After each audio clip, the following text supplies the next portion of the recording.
اگر ایمان کی طاقت بڑھانی ہے تو اندر سے نرمی کو زیادہ کرنا پڑے گا، کیونکہ نرم مٹی میں پھول پودے زیادہ کھلتے ہیں اور نرم مٹی زرخیز ہوتی ہے۔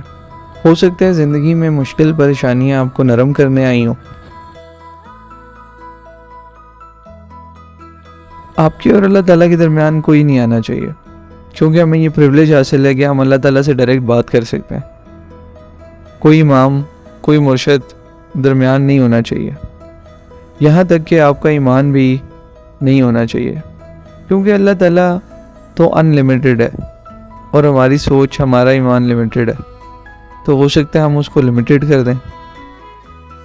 آج کل کی دنیا میں جہاں سب لوگ کچھ نہ کچھ بننا چاہتے ہیں، یہ بہت امپورٹنٹ ہے کہ انسان کی حقیقت کو سمجھا جائے۔ انسان کچھ بھی نہیں ہے، کیوں نہ نمبر 0 کی طرح بنا جائے، جو خود تو کچھ بھی نہیں ہے لیکن لوگوں کے ساتھ مل کے بہت کچھ بنا سکتا ہے۔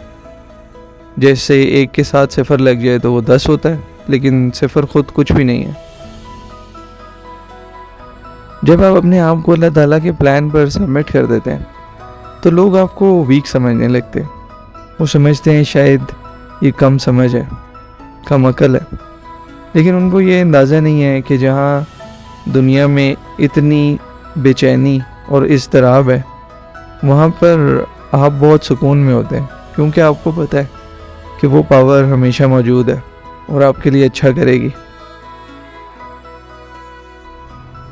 جس دن آپ بھیڑ میں تنہا اور اپنے اندر کی بھیڑ کو سمجھنے لگے، اپنے اندر کے خیالوں کی ریس کو سمجھنے لگے، اپنے اندر کے سوالوں کو سمجھنے لگے، اس دن کام بن جائے گا۔